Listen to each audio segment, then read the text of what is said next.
हो आज मौसम बड़ा बेईमान है, बड़ा बेईमान है आज मौसम, आने वाला कोई तूफान है आज मौसम। ये जंगल कितना खूबसूरत, इन चीज़ों को देखना कितना सुखदाई है। तभी जंगल से किसी के रोने की आवाज़ आती है। जंगल में जाकर देखता है तो एक बंदर का बच्चा जख्मी हालत में पड़ा रो रहा होता है। सुरेश उस बंदर को उठाता है। तुम परेशान ना हो नन्हे बंदर, मैं तुम्हारा ख्याल रखूंगा। ये बोलकर सुरेश अपने घर ले आता है और उस बंदर की मरहम पट्टी करता है। तुम्हें ठीक होने में थोड़ा समय लगेगा मेरे दोस्त, तुम्हारा नाम क्या है?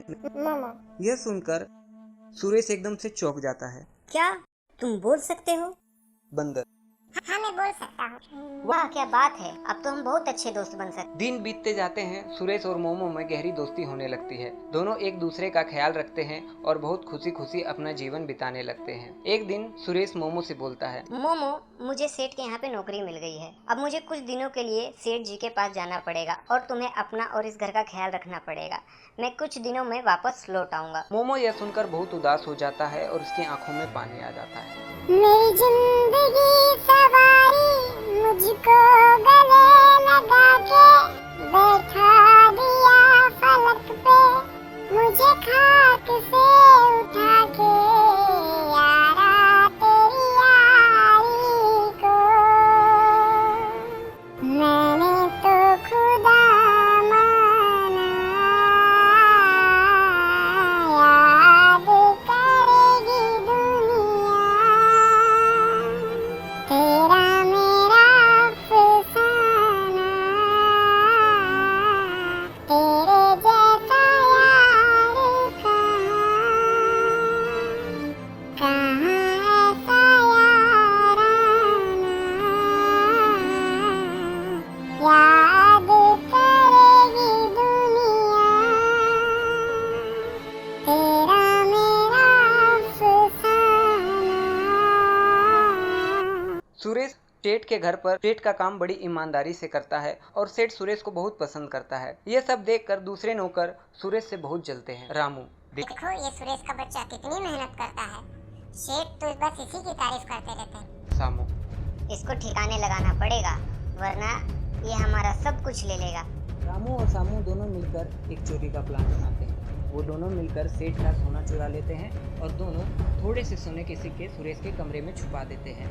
जब अगले दिन यह बात सेठ को पता चलती है तो वह घर में सारे नौकरों की घर की तलाशी लेता है और अपने घर की चोरी का सामान ढूंढने लगता है। उसे सुरेश के कमरे में थोड़े से सोने के सिक्के मिल जाते हैं। सुरेश, ये तुमने क्या किया? तुमने मुझे धोखा दिया। मैंने तुम्हें कितना ईमानदार समझा था, फिर भी तुमने चोरी की।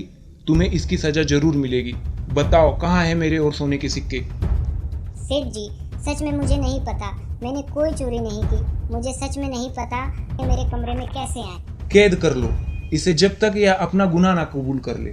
नौकर: जी हाँ सेठ जी। अब यह सब घटना मोमो दूर से छुपकर देख रहा होता है। मोमो रात होने का इंतजार करता है। जब दोनों नौकर बाकी के सोने के सिक्कों को छुपा रहे होते हैं तो मोमो उनको छुपके से देख लेता है।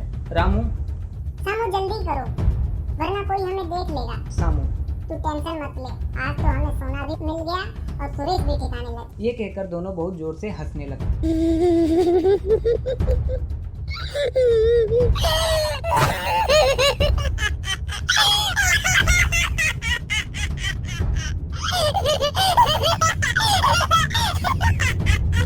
जब दोनों सोने के सिक्कों को छुपा कर चले जाते हैं तब मोमो उन सोने के सिक्कों को निकाल लेता है और अगली सुबह सेठ जी के पास पहुंच जाता है। सेठ ये देखकर बहुत चकित हो जाता है कि बंदर बात कर सकता है। सेठ जी, मेरा नाम मोमो है, मैं सुरेश का दोस्त हूँ।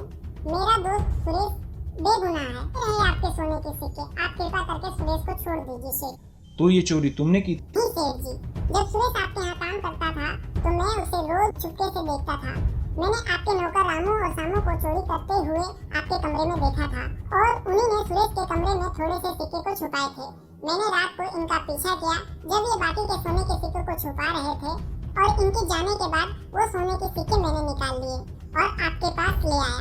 सेठ जी गुस्से में: रामू सामू, तुमने एक निर्दोष और बेगुनाह व्यक्ति को सजा दिलवाई है, मैं तुम्हें नहीं छोड़ूंगा। सेठ रामू सामू को जेल में डाल देता है। सुरेश, मुझे माफ कर दो, मैंने तुम्हें गलत समझा।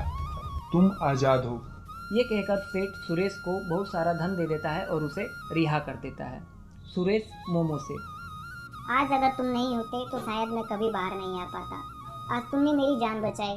Thank you so much momo, तुम ही मेरे सच्चे मित्र हो। तो सुरेश, ये मेरा फर्ज था। दोनों एक दूसरे से गले मिलते हैं और हंसते हुए अपने घर चले जाते हैं।